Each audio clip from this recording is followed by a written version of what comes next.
This one is sort of all story where we don't have the facilities, there's no access. I No, think when contrary to popular belief, I think we have facilities around us. Is whether we are using or not.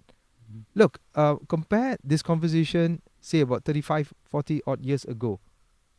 Okay, let's not even go that far. Let's go to 20 years ago. Look around you. You see a whole lot of high-rise buildings, and every high-rise building, i.e., condos, and even office spaces, they have at least a gymnasium. maybe They have at least a swimming pool. import. They have at least some form of court, whether it's squash court, badminton court. Yeah. Now, how many people?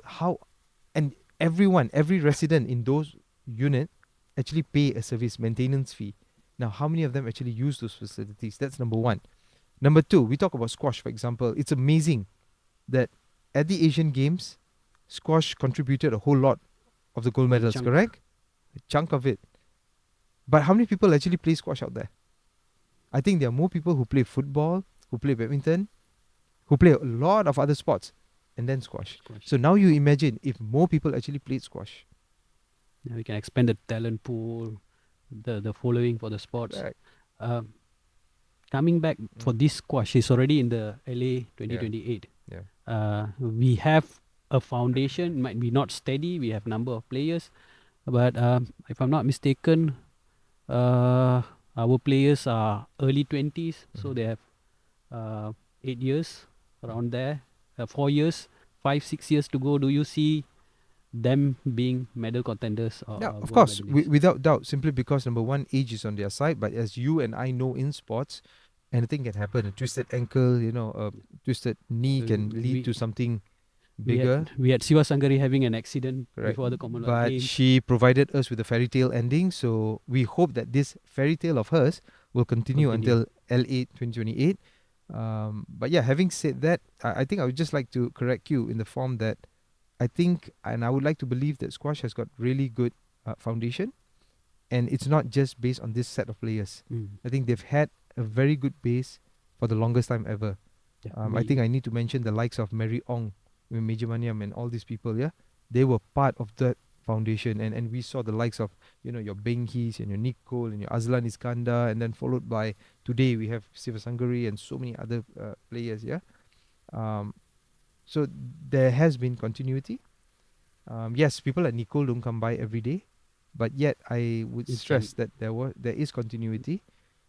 Given the fact that the sport is not widely played, not as popular as so many other sports out there. So I truly hope that at 2028, squash would actually be on the podium. That's number one. I think they have the capability to do so because they've been consistent at the junior level and also at the with senior this level. Juniors Open, we are Correct. consistently there. Correct. Interesting that you mentioned Beng Hee, Hong Beng Hee. Yeah. You go a long way with him. Yeah. We covered him also a very long way. The thing that he's now in the US. Yeah, he is. He's spearheading. The coaching the US team, yeah. So how do you see a close friend, a big name squash player, might be our rival for the gold medal? Let's see if he still stays in US or he'll come back. That's interesting. So you heard something, is it? No, I mean, anything can happen. It's sports. Anything can happen. US may think that, they need to get serious and maybe they'll keep Benki, or maybe they'll get somebody else to assist Benki, or maybe with the fact that squash is heading towards 2028, maybe our people here may go like, hey, Benki, come back. Not only will pay you more, but you get to enjoy Malaysian weather and food. So yeah. I just remembered he did a fantastic job when he was in Qatar. Yeah. I think there was one player, Tamimi.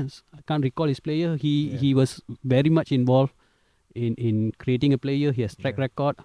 Having him, let's say, on the RTG Road to Gold program towards LA 2028, that would be a big thing that the MSN KBS need to consider. I think at the end of the day, it's about the person's role and how he adapts to the ecosystem. So perhaps in Qatar, in US, such ecosystems work well for Bengi. Perhaps they are in an environment whereby the coach has got like 100% say. I don't know. I'm just assuming. Yeah. Maybe perhaps here the landscape is slightly different. There are too many stakeholders. Yeah. You've got the association. You've also got the people with the money bags, which is the National Sports Council. So then there are too many voices. Yeah. So we don't know, but look, it's 5 years. Anything can happen between now and LA, and also more importantly, I truly hope that squash will not be a one-off, because we've seen certain sports appearing one time and then only to be dropped immediately after.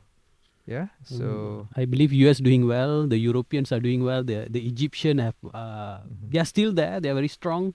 But the other European countries, it's more widely played. I remember when Nicole was trying to get it for Tokyo, for Rio, if I'm not mistaken. I can't really recall. There was not a big collective effort from the squash world body. If I'm at that time, it was limited. The bidding was it was hard. I think SRAM really worked hard for it. We couldn't reach, like you said. We managed to get it done. We need to be consistent. no, I think World Squash Federation has been trying their level best since 1989. They Yeah, brought in. they wanted to bring they wanted squash to be included in 1992 Barcelona Olympics. But what happened throughout is that they were always shot down with the fact that squash was not Globally. visible enough. In the sense that, look, at the end of the day, when it comes to Olympics, it's not just about the sport per se, but it's about eyeballs and the monetization of the sport and so forth and so on. So that was always the drawback for the sport. However, for LA 2028, I think US has got a keen interest in it. That's for starters. And number two, I think the decision makers have realized how cool squash can be. You remember, playing in the glass courts, at the pyramids and stuff like that. So yeah, it really creates good optics. So yeah, perhaps these are some of the fancy ways to actually attract attention towards a particular sport. Audio Plus.